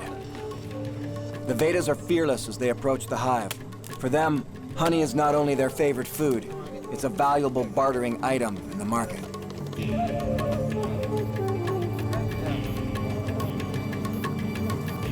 Now, that's what I call fearless right there. Man, watching this, well, the cameras do kind of show it. It was spectacular for me to see this in action. I did this again also with the Sound Bushmen of the Kalahari in that episode.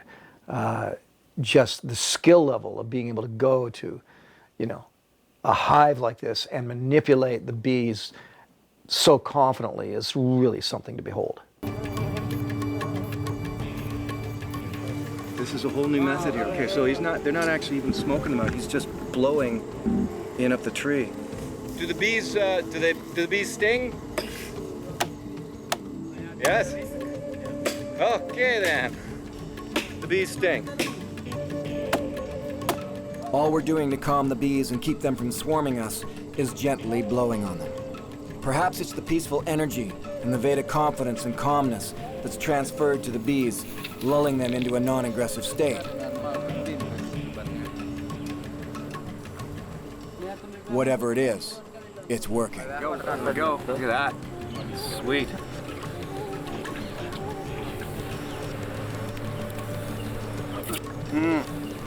On the mic. This is only done 2 or 3 times a year. Let the combs rebuild. Yeah, bees going up my pants. It was really interesting to do it without using any smoke at all, just blowing on it and putting my hand in and pulling it out. Never would have thought that was even possible.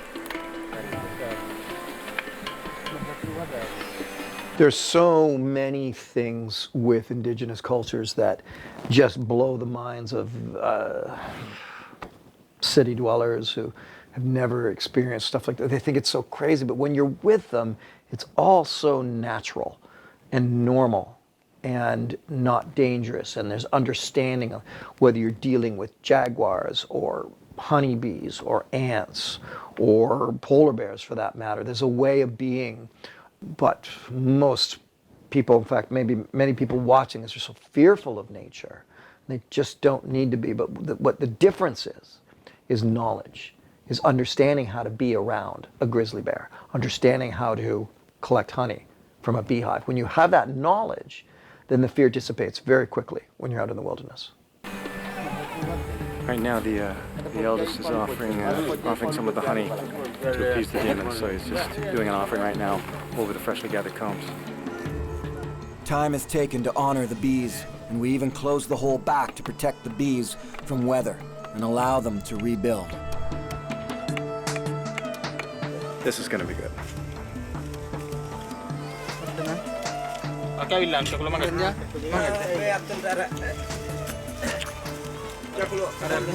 Wow. That's a lot better than beetle nut. Both the main gatherer and myself have received a couple of bee stings, the small cost of a sweet treat.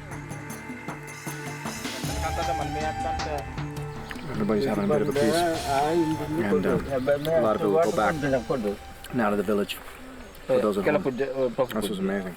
I remember I would say to you guys, if you didn't get it, yeah, it's you gone. didn't get it. There's no retakes. exactly. And when we lost Johnny, he talked about this episode, and he said in one note, he said, oh, and Les, God bless him, won't let us do a second take. No. You know, you have to get it. And he said that was a real challenge. Because what I hate is the setup of the Now we're going to film Les and Laura meeting each other. Hi, Laura, nice to meet you, even though we've been hanging out for the last 2 days or something, right? So I always hated all of that, or walking through the doors. Yeah, there was no artifice. I never liked any of that stuff. No. And we didn't do that, but it was new for Johnny to not do any of that. 100%.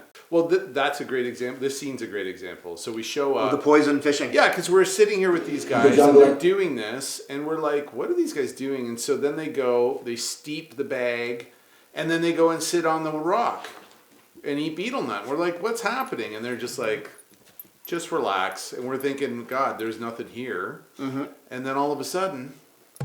After a successful side trip to gather honey, we're back on the path to carry out fishing with natural poison. And the path here is not as benign as it may seem. We're still trying to make our way down to the spot where they figured dropping the poison, but on the way there, some of the trails obliterated by elephant traffic. It's also jaguar, elephant, and sloth bear. They worry a lot about sloth bears as well. Sloth bears have very long, sharp claws, so when they do get nasty, they can take your face right off.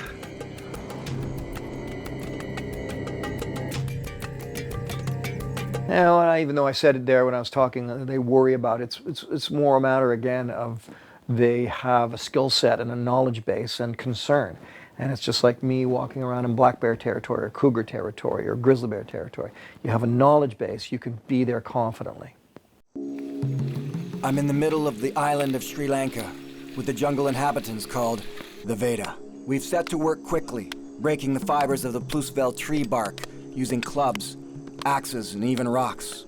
We're preparing the poison. If somebody in the group has a pregnant wife or girlfriend, the poison won't work. Preparing the poison in this way is time-consuming. So hopefully the results in the pond will be quick and effective. Each ingredient of the poison has to be broken down individually. And the desired effect is that the poisons will react with each other and with the water, either killing the fish outright or causing them to come to the surface. This young man represents hope for the Veta people, a youth willing to live the jungle lifestyle alongside of his grandfather. Well, that was 16 years ago or so. It would be really interesting to see where that gentleman is at today, because the outside world was all around them. And even in the Veta Park, I remember seeing one of the guys riding away on a bike with a ghetto blaster. Many of them, as I said, they still actually live like this. They have to. They wouldn't be able to do what they were doing with and for me.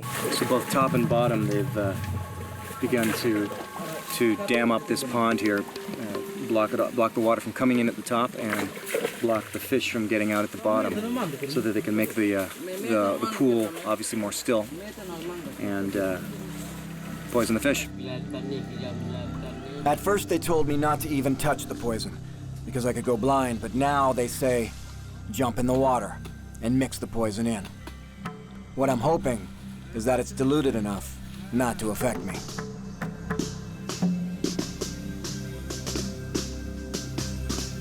So we're trying hard to get essentially the juices out of these roots so we can get it into the water.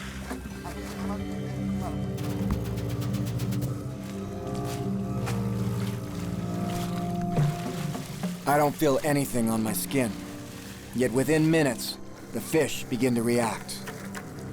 That was incredibly fast. Just within the first few minutes of getting the poison in the water, fish have started to float to the surface, just little ones, which is all they promised in this little stream anyway, was that we would find just small ones, but they're starting to come up already. The fish react as if the oxygen has been removed from the water. On their sides or their backs, they struggle to the surface, seemingly searching for air. We knew coming here that this...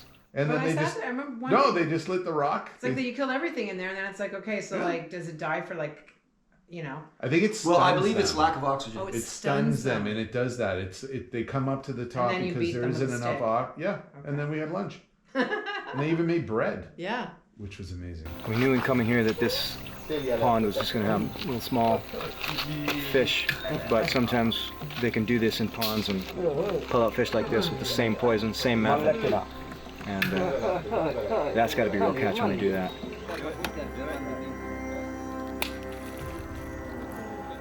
This is a lot more active than I thought it was going to be.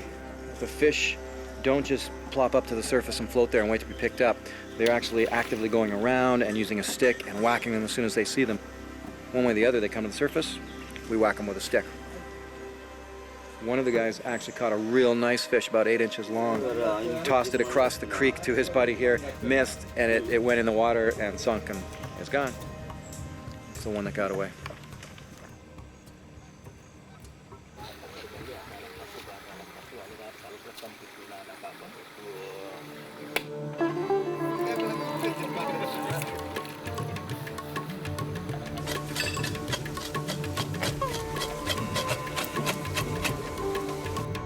I mean, you just got to think about that for a minute. How fascinating is it that you can bring together a handful of ingredients from the bush, you know, all within certain measurements of a cup of this, and 5 cups of that, a pinch of this, whatever. Mix it all up, drop it into a small pond, and it works to bring the fish up to the surface. I mean, it just sounds like magic, you know. And they're not the only culture to do this. I've also done this with people at the Huachipaide in Peru, but a whole different process there, you know. So this is where, you know, the idea of poisoning fish is around the globe with all different cultures, but it's done completely differently depending on the culture. It's just fascinating.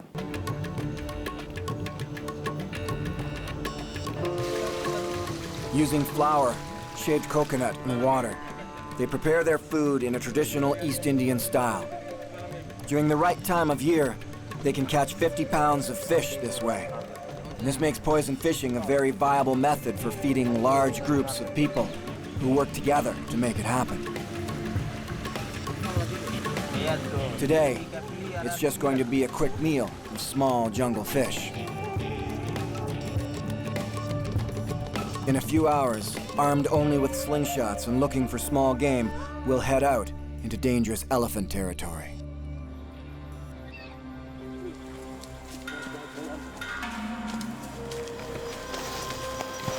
They're being very, very quiet as we go through. That last bit of grass I just pointed out, that they pointed out to me, was a recent mess made by elephants. And keep in mind, where we were was very much off the beaten path, where like wild elephants were still a thing, right? Like, well, and we do remember. Do you remember we did that was one of the times I left you guys alone. That's I went it. out on my own. That's right. I realized after watching this with that the way Barry had edited it, it ended up kind of looking like it was one night where I was out with the elephants and came back and did the Veta devil dance. Yeah. I can't remember. Did I do that? Yeah. I think you went out more than one. Okay. But I do remember, to your credit, a lot of the times you went hunting with tribes, you basically went, I gotta go alone. So this is a situation where in a lot of these different locations, in fact, almost all of them, what I would do is I would film with the crew for a few days, getting stuff like the poison fishing and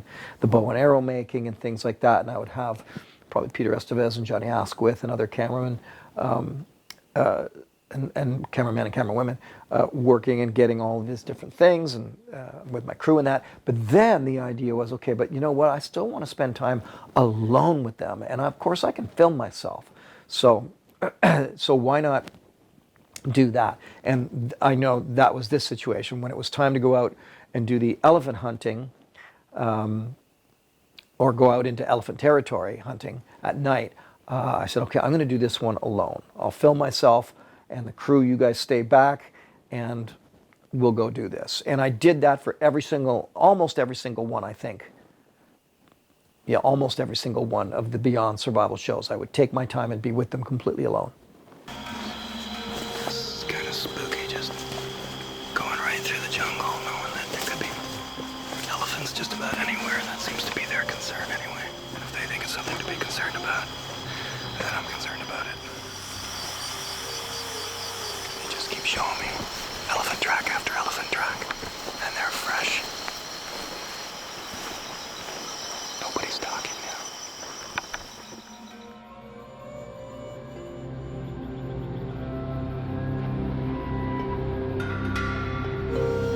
And they're very nervous. is about this. They're also watching out for sloth bears and leopards. But right now, it's just elephants that we have to worry about. That's all. We got an elephant up ahead. And I'll just say that the elephants here, very aggressive. They'll just rip you apart. The elephants in certain places in the world, in India it was a very similar thing as well. The Indian elephant, the Sri Lankan elephants, just very aggressive. They just don't want you around and they will tromp you to death. After traveling through extremely dangerous elephant territory, I'm in a place deep in the Sri Lankan jungle. It's been used for over thousands of years for hunting and gathering. And it's here that the Veta people will show me their own dark version of the original devil dance. How do you say in Veda? Fire. Giniracha. Giniracha. Giniracha. Giniracha. Bodhikanda. For the modern Sinhalese who live far from here on the coast of Sri Lanka, the devil dance is the means to ward off the evil influence of the thousands of demons that cause illness and even bad luck. This is also true for the Veta. They go a step further. Their trance is meant to part the veil between worlds so they can gain access to key survival information. Dancing and singing for hours on end, they'll fall into a trance and communicate with their demons about where to find game and wild edibles to ensure their tribe's continued survival in the jungle.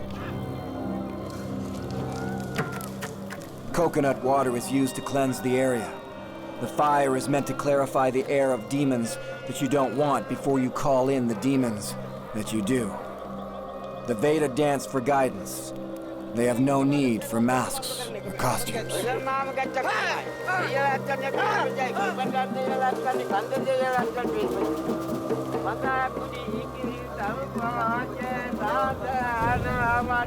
Now, just for clarity here, I'm pretty sure that this, we kind of breezed over it in the narration, but I'd been out, on the hunt over at night and then went back to the encampment for this actual devil dance. So I think at this point I'm already back with my crew.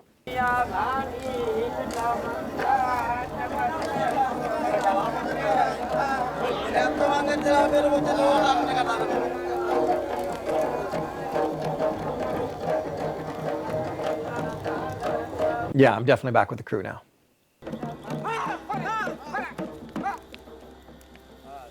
It's an absolute incredible difference between the way these Veta do their devil dance and the Sinhalese do their devil dance. Now here it's very crude and very organic, and with the Sinhalese it's a very beautiful, colorful, it's more like performance art, although they believe it very strongly and they utilize it for the exercising of demons and spirits. This one, crude and rough and dark, and that's pretty intense.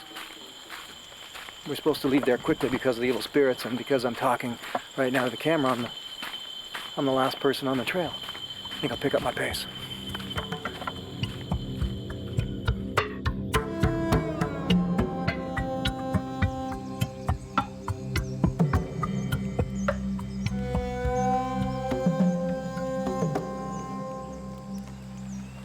There's one spot here, sort of out in the middle of the Sri Lankan jungle. You really feel like you're touching the past here. These guys have been out here many times before. They said as long as they've known, they've always come here and they've always stayed here while they've hunted. A bit of a height of land. You've got a good view all the way around. They also have rock caves that they stayed in as well, but this is a place where even whole families would come through and plan on staying here. There's lots of fresh elephant dung, even right up here, right on the top of the rock. They said that last night the fire, they kept it big to keep the elephants away. There's the guys back there, having their morning beetle nut. The Veda's territory has been reduced so much that the loss of traditional hunting grounds means the loss of accessible game. The same story that exists all around the globe for many Aboriginal peoples.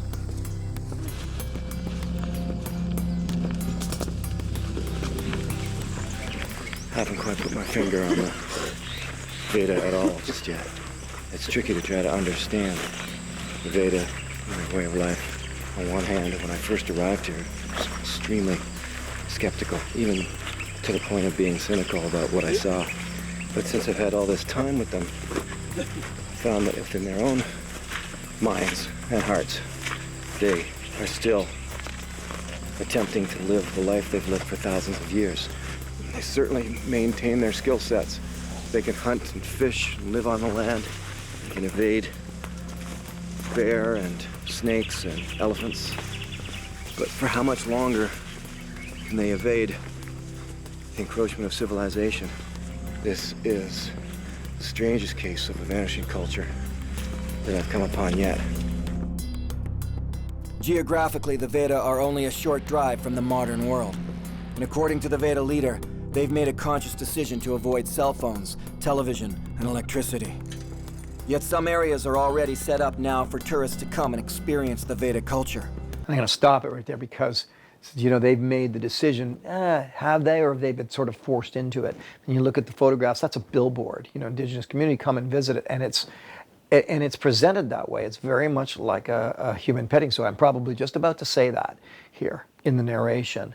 And so it was real conflicting, you know,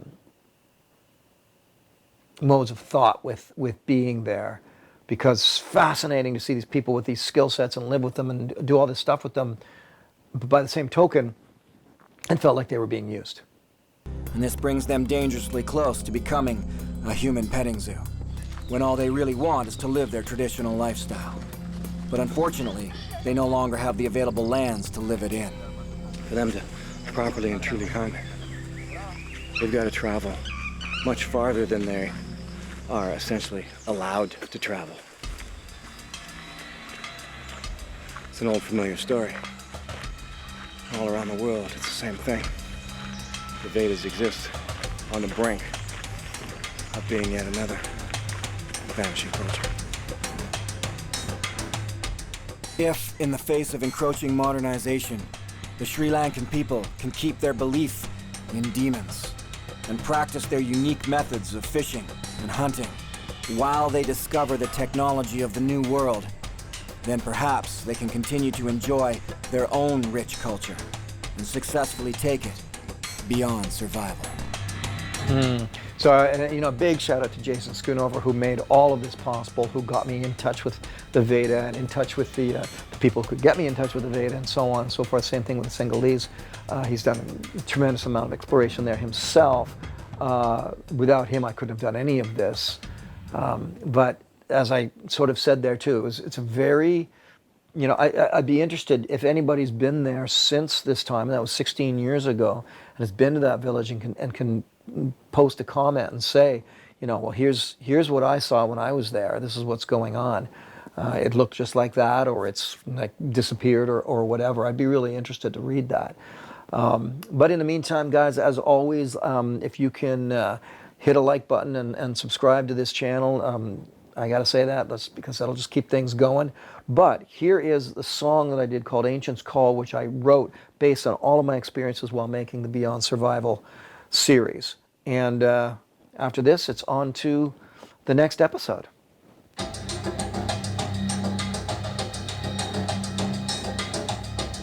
Always funny to see these old names in the credits.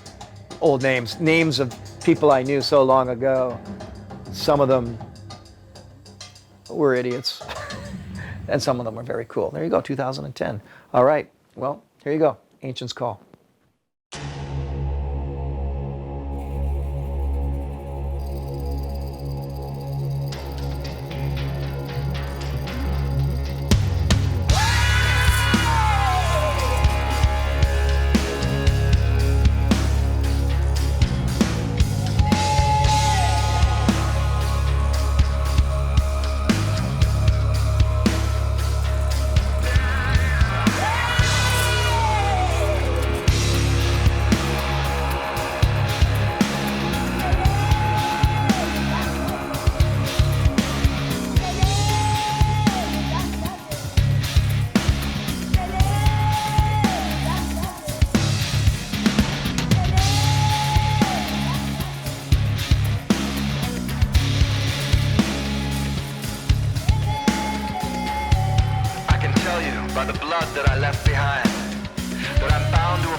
not alone.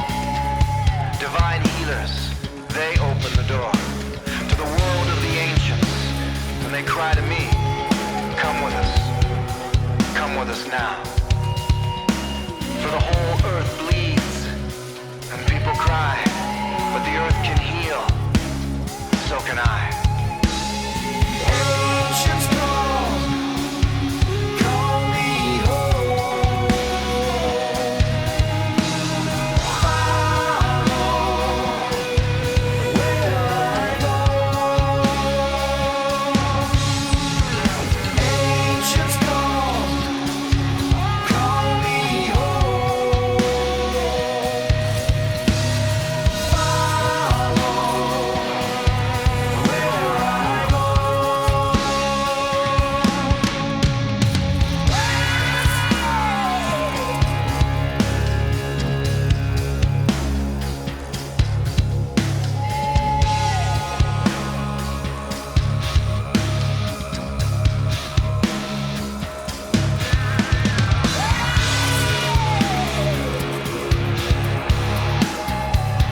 Far away, across the sands of the Kalahari Desert, the bushmen dance long into the night. Overcome by their trances, they seek the wisdom of the ancients. They look to the ancestors among the stars, and they ask for guidance on how to survive. For the whole earth bleeds, people cry, but the earth can heal, so can I. Ancients call me home. Follow where I go. Ancients call me home. Follow where I go.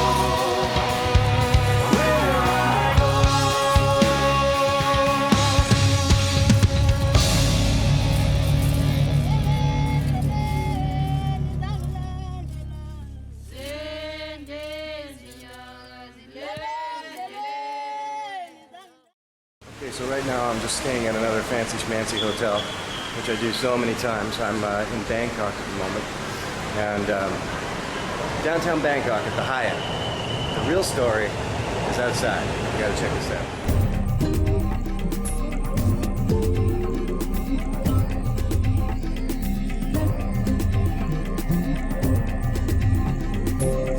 Okay, just on my way to check out the reclining Buddha. Now, on the way in here, got approached by a very smart dressed man who told us the place was closed and you have to come back, go to another temple. Turns out, happens all the time. It's just a member of a whole, or it's part of a whole scam situation that goes on. And what they do is they get you to hop on these little taxis, they take a cut of it, the taxi takes you off to some place you didn't want to go in the first place. Of course, the temple is open. It's open every day. So we're in here to see the reclining Buddha. This place is ornate and powerful and beautiful.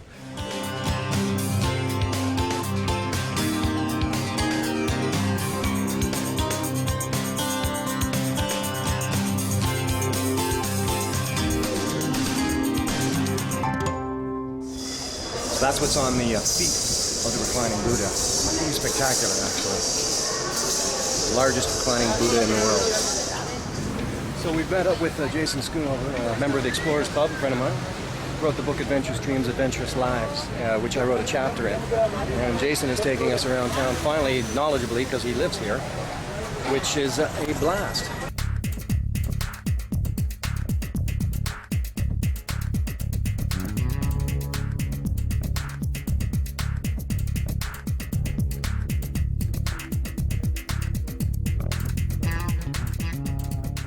That's one of the cops. Now, the cops will way more ticket me than they will the Thai people here because they know that the tourists have the money. So, got to be real careful. And actually did jaywalk on a main street there, and they'll ticket you for jaywalking right in front of a cop. And he actually came running after us, chased us a little bit. We just kept running and got away.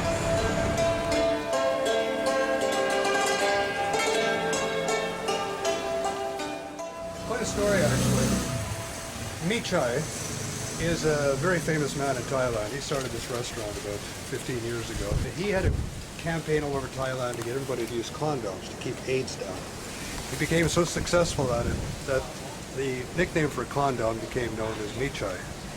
Oh, really? Yeah, and he started this restaurant. That's part of the whole promotion. So he means actual condoms. Yes. Oh, yes, he does, absolutely. You'll see all kinds of things made out of condoms. You get a condom with dessert? Yeah, well, you do, you do.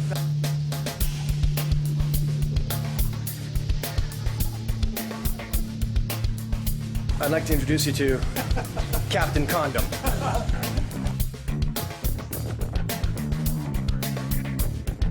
That's right, folks. It's a condom tree. I guess that's it. This is the final blog from the Thailand adventure.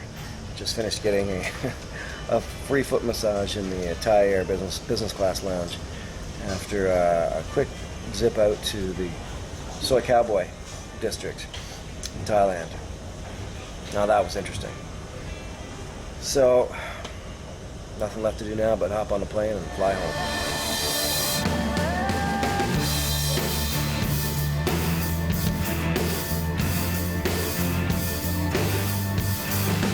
A little bit of Kruder and Zoidmeister.